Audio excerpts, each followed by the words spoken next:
بات ہم سب جانتے ہیں کہ ہمارے ملک کی آبادی کس تیزی سے بڑھ رہی ہے۔ آج ورلڈ پاپولیشن ڈے ہے۔ دلچسپ بات یہ ہے کہ کچھ ملک ایسے ہیں جہاں آبادی ویسے نہیں بڑھ رہی۔ مثال کے طور پہ جاپان ہے، جنوبی کوریا ہے، یورپین ملک ہیں، وہاں پر ان کے پاس نوجوان کم ہیں، بوڑھے لوگ زیادہ ہیں۔ لیکن اگر ہم پاکستان کو لیں اس خطے میں تو ہمارا جو شرح آبادی ہے وہ بہت زیادہ ہے، بلکہ ٹاپ پر ہے۔ میرا خیال ہے ہم سے آگے صرف افغانستان ہے اس خطے میں۔ ایسا کیوں ہے؟ اور اسی خطے میں فار ایگزامپل بنگلہ دیش ہے، دیگر مسلم ممالک ہیں، سعودی عرب ہے، ایران ہے، انہوں نے اپنی آبادی پر کیسے قابو پایا؟ ہمیں کیا کرنا ہوگا؟ اس پر بات کرنے کے لیے ہمیں آج دو جوائن کیا ہے۔ کلثوم سینئر پروجیکٹ آفیسر ہیں پاپولیشن کونسل کی اسلام آباد سے، وہ ہمیں جوائن کر رہی ہیں، اور ڈاکٹر نوشین جاوید، آپ کا ایک لمبا تجربہ ہے فیملی پلاننگ کے حوالے سے، اور آپ کا تعلق ہے وائٹل پاکستان ٹرسٹ سے جو کہ کراچی کے ریڈی گوٹ میں کام کرتا ہے، اور آپ فرنٹ لائن پر ہیں پاپولیشن پلاننگ کے حوالے سے۔ پہلا سوال کلثوم آپ سے کہ ہم کہاں فیل ہوئے؟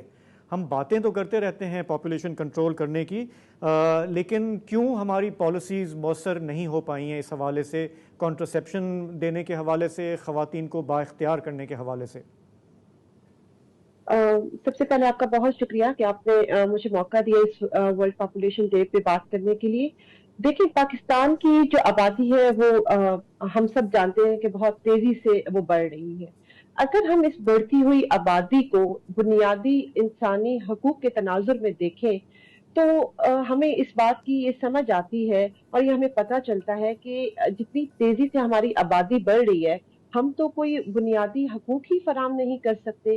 بنیادی حقوق میں ہماری تعلیم شامل ہے، صحت کی سہولیات شامل ہے، روزگار کی سہولیات شامل ہے، اور جس طرح سے ابھی آپ نے بات کی کہ کنٹراسیپشن کے حوالے سے بھی بات کی، دیکھیے پاکستان میں اس ٹائم انفارچونیٹلی جو پاکستان میں سی پی آر ریٹ ہے، جو کنٹراسیپٹیو پریولنس ریٹ ہے، وہ 34% ہے، اور وہ کافی ٹائم سے اسٹیگنٹ ہے۔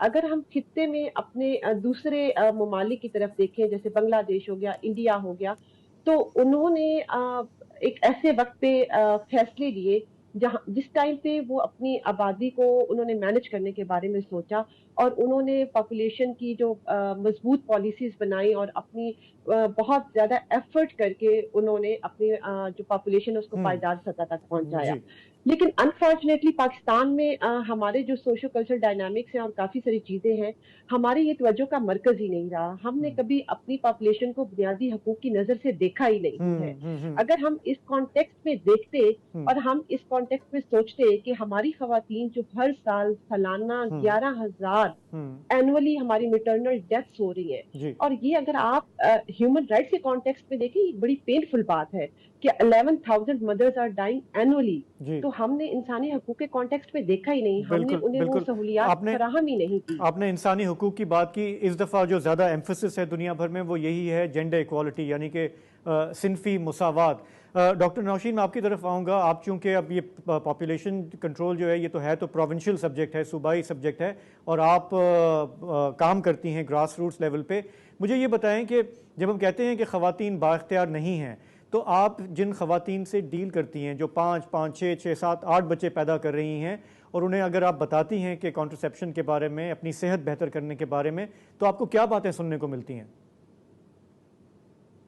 دیکھیں، جیسے کلثوم نے ہمیں بتایا کہ ایک تو ہمارا فوکس جو ہے مانع حمل طریقوں پہ اور اس کی اسٹریٹجی یا اس ہیلتھ سسٹم جو ہمارا ہے، اگر آپ اوور آل دیکھیں تو ہمارا جو ہیلتھ سسٹم ہے وہی اس وقت فیل، اگر آپ دیکھیں کہ بہت زیادہ کامیاب نہیں ہے، تو اس میں فیملی پلاننگ یا منصوبہ بندی ایک بہت اہم پارٹ تھا جس کو ہم نے کہیں بہت زیادہ فوکس نہیں کیا۔ اور جب ہم خواتین سے بات کرتے ہیں، میں جب گراؤنڈ لیول پہ دیکھوں تو اگر ہم وہ خواتین جن کے 8 9 بچے ہیں، تو وہ اپنے گھروں میں یہ فیصلہ کرنے کا ان کو اختیار ہی نہیں ہے کہ وہ اس کے بچے کب کتنے ہونے چاہیے، اور خاص طور پر جو ایک ہے کہ وقفہ، کہ 2 بچوں میں کتنا وقفہ ہونا چاہیے، کیا وقفہ ہونا چاہیے،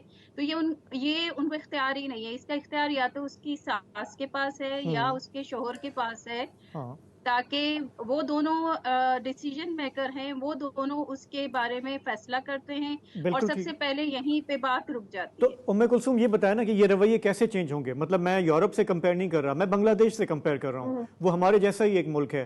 وہاں پہ انہوں نے کیسے خواتین کو اتنا بااختیار کر لیا کہ وہ خود ڈیسائیڈ کر سکیں گے بھائی میں نے 3-4 بچے پیدا کر دیے، اب مزید مجھے نہیں کرنے.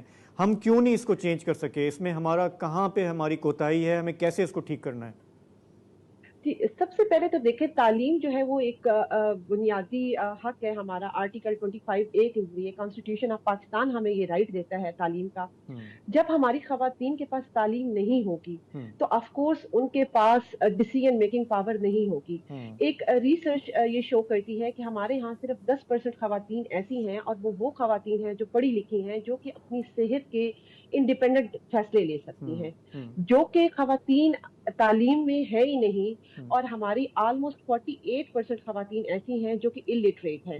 جو کہ 48% اگر الٹریٹ ہیں، اور وہ خواتین آف کورس اپنی صحت کے انڈیپینڈنٹ ڈیسیژن نہیں لے سکتی. جیسے ڈاکٹر نوشین نے کہا کہ ان کے گھر والے ان کے صحت کے ڈیسیژن لیتے ہیں.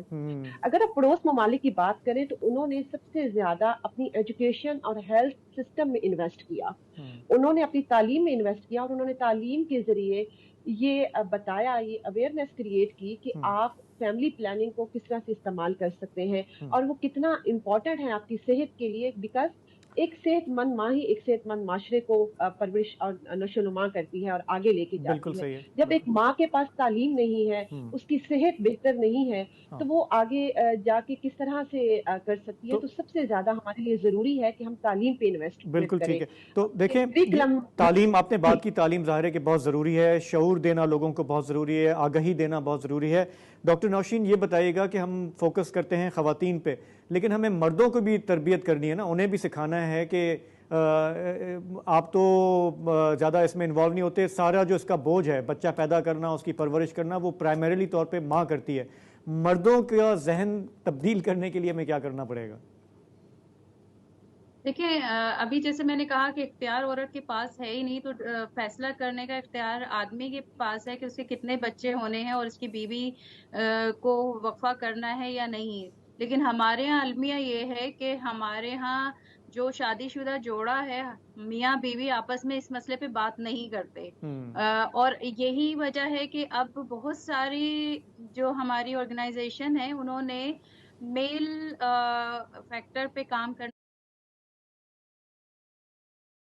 شروع کیا ہے. میل کونسلر کمیونٹی میں کمیونٹی انگیجمنٹ جو ہیں مختلف گروپ میٹنگز اور ایکسرسائز کی جا رہی ہیں، جس میں مردوں کو شامل کیا جا رہا ہے اور ان کو یہ ریئلائز کرایا جا رہا ہے کہ یہ صرف عورت کا معاملہ نہیں ہے کہ اگر وقفہ کرنا ہے تو اس سے فائدہ صرف عورت کو نہیں ہوگا، سب سے زیادہ فائدہ تو اس کو